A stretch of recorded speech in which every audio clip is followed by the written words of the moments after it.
All right, let's talk about something we use every single day but almost never really think about money. In this explainer, we are going to pull back the curtain on this incredible human invention, taking a journey from the ancient world all the way to the digital code that might be our future. I mean, really, think about it for a second. Take a look at a dollar bill. It's just a piece of paper, right? A coin is just a little chunk of metal. So what actually gives it value?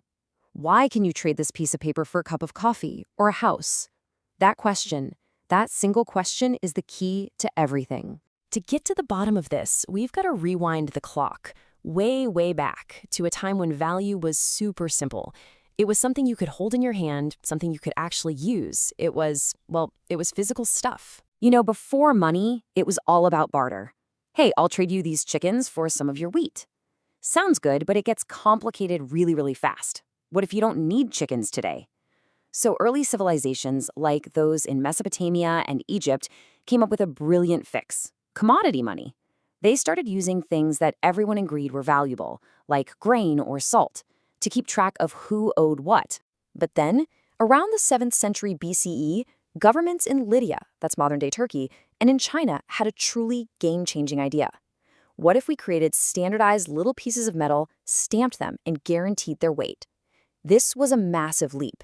It wasn't just about making trade easier. For the very first time, it gave rulers a super efficient way to collect taxes and really project their power. Okay, so coins are great, right? But they're heavy, really heavy. And as trade networks got bigger and bigger, that inconvenience sparked the next massive revolution in money. Value was about to get a whole lot lighter and a whole lot more abstract. It was about to become a promise. Seriously, just try to picture it. You're a merchant on the Silk Road.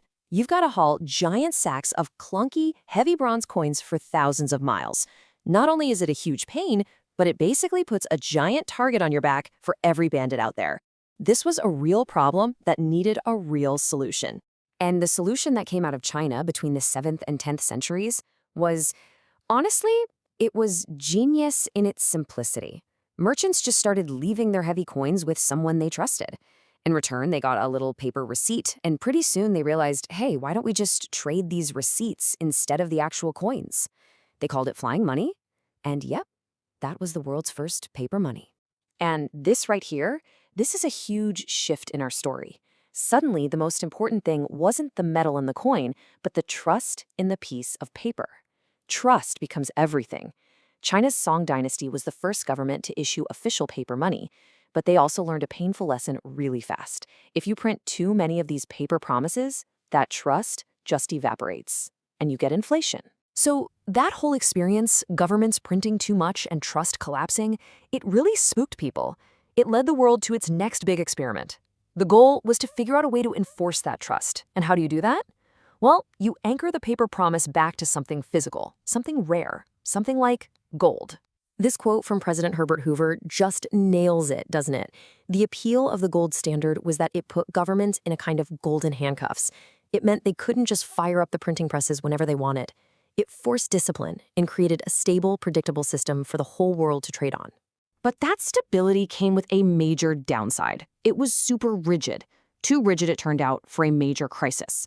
When World War I hit, nations needed cash to fund their armies, and they couldn't be tied down by how much gold they had in a vault.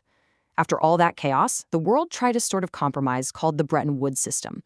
Basically, all currencies were pegged to the US dollar, which was itself backed by gold. But even that system was living on borrowed time. By 1971, America was printing a lot of dollars to pay for the Vietnam War and big social programs. Other countries got nervous and started showing up saying, hey, we'd like to trade these dollars in for our gold now, please. So on a Sunday night, August 15th, President Nixon went on TV and just cut the cord. He announced the U.S. would no longer exchange dollars for gold. The final link was severed. The gold era was over. And just like that, with a single announcement, the entire world was pushed into the era we live in right now, the age of fiat money. An age where the value of our money is based on one thing and one thing only: pure, unadulterated trust. So what exactly is fiat money? Well, it's a currency that isn't tied to gold or silver or anything physical. It's valuable for one reason: because a government says it is, and because we, the people, have full faith and credit in that government to keep its house in order. So if trust is the only thing holding it all together, who's in charge of managing that trust? In the fiat system, that massive job falls to institutions like the Federal Reserve, the central banks. They become these incredibly powerful guardians of the economy, using tools like interest rates to try and keep prices stable and the whole system from falling apart. Which brings us right up to today. Because just like paper completely changed the game for coins, a new force is doing it all over again: technology. We have officially arrived at the digital frontier, where the very idea of money is being challenged and completely rewritten in lines of code. As we step into this new world, we're seeing two very different visions for the future emerge. On one side, you have things like Bitcoin, decentralized cryptocurrencies. There's no boss, and their value comes purely from market demand. And on the other side, you have the government's answer: central bank digital currencies, or CBDCs. They're also digital, but they are very much centralized and controlled, designed to be stable.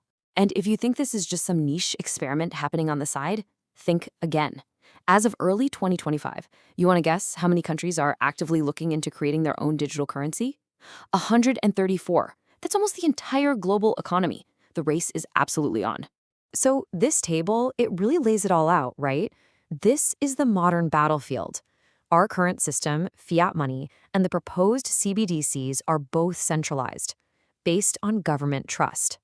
Cryptocurrencies, they're a radical break, a decentralized system where value comes from the network, from the market.